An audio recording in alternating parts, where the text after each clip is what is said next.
ಈಗಾಗಲೇ 9 ರಾಶಿ ಫಲವನ್ನು ನೋಡಿದ್ದಾಯಿತು.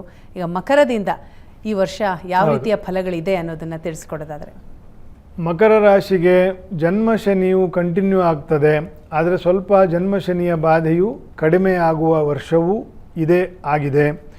ಮಧ್ಯಮ ಫಲವಾಗಿರ್ತಕ್ಕಂತಹ ವರ್ಷ. ಸ್ವಲ್ಪ ನಿಧಾನವಾಗಿ ಇದನ್ನು ತಾಳ್ಮೆಯಿಂದ ಕಳಿಬೇಕಾಗಿರ್ತಕ್ಕಂತಹ ವರ್ಷ. ಮತ್ತು ಹೊಸ ಕೆಲಸ, ವಾಸ ಮತ್ತು ಅದಕ್ಕೆ ಸಂಬಂಧಪಟ್ಟಿರ್ತಕ್ಕಂಥ ಆಲೋಚನೆ, ಚಿಂತನೆ ಇವೆಲ್ಲ ಬದಲಾವಣೆ ಆಗ್ತಕ್ಕಂತಹ ವರ್ಷವೂ ಕೂಡ ಮಕರ ರಾಶಿಯವರಿಗೆ ಇದೆ. ಬಂಧು ಮಿತ್ರರನ್ನು ಒಳಗೊಳ್ತಕ್ಕಂಥದ್ದು, ವಿವಾಹಾದಿ ಕೂಟಗಳಲ್ಲಿ ಭಾಗವಹಿಸ್ತಕ್ಕಂಥದ್ದು, ಪ್ರಯಾಣ ಮಾಡ್ತಕ್ಕಂಥದ್ದು, ಸಂಚಾರಗಳ ವರ್ಷಗಳು ಕೂಡ ಇದೇ ಆಗ್ತದೆ. ಖರ್ಚು ವೆಚ್ಚದ ಮೇಲೆ ಹೆಚ್ಚು ಗಮನ ವಹಿಸಬೇಕು. ಅದರ್ವೈಸ್ ಒಳ್ಳೆ ಕಳೆದ ವರ್ಷಕ್ಕಿಂತ ಇದು ಬೆಟರ್ ಆಗಿರ್ತಕ್ಕಂಥದ್ದು ಮಕರ ರಾಶಿಯವರಿಗೆ. ಶ್ರೀ ವೆಂಕಟೇಶ ದೇವರು ಮತ್ತು ಕುಲದೇವರ ದರ್ಶನ, ಅರ್ಚನಾ ಸೇವೆಗಳನ್ನು ಚೆನ್ನಾಗಿ ತಪ್ಪದೆ ಮಾಡಬೇಕು. ಕುಂಭರಾಶಿಗೆ ಕರ್ಮಪತಿಯ ಜನ್ಮದಲ್ಲಿ ಇರೋದರಿಂದ ಅಂಥ ಶನಿಯ ದೋಷ ಅಂತಂತ ಇಲ್ಲ. ಆದರೆ ಯಾರ ಜಾತಕದಲ್ಲೇ ಶನಿಯು ಬಾಧಕನೋ, ಷಷ್ಠದಲ್ಲಿರೋದು, ಶತ್ರುವನ್ನು ಬೆರೆತಿರೋದು, ಅಷ್ಟಮದಲ್ಲಿರೋದು, ವ್ಯಯದಲ್ಲಿ ಇರೋದು, ಇವೆಲ್ಲ ಬಾಧಕ ಅಂತಂತ. ಸೊ ಈ ರೀತಿಯ ಬಾಧೆಗಳಲ್ಲಿ ಇರ್ತಕ್ಕಂಥ ಶನಿ ಕುಂಭದವರಿಗೆ ಸ್ವಲ್ಪ ಸಮಸ್ಯೆಗಳು ಜಾಸ್ತಿ ಆಗ್ತಕ್ಕಂಥ ವರ್ಷವೂ ಹೌದು.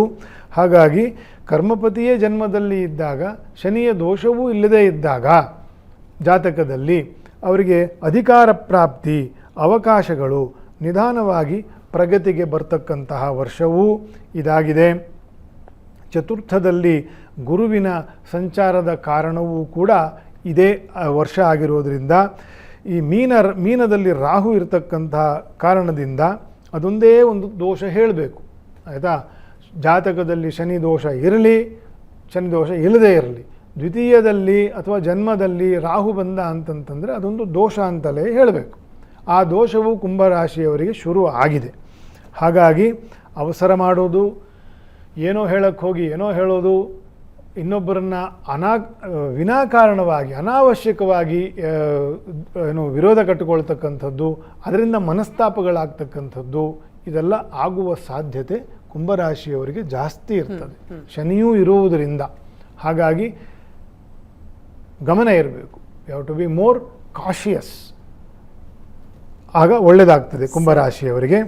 ಮತ್ತು ನರಸಿಂಹದೇವರಿಗೆ, ರಾಯರಿಗೆ ವಿಶೇಷವಾಗಿರ್ತಕ್ಕಂಥ ಸೇವೆಯನ್ನು ಮಾಡಬೇಕು.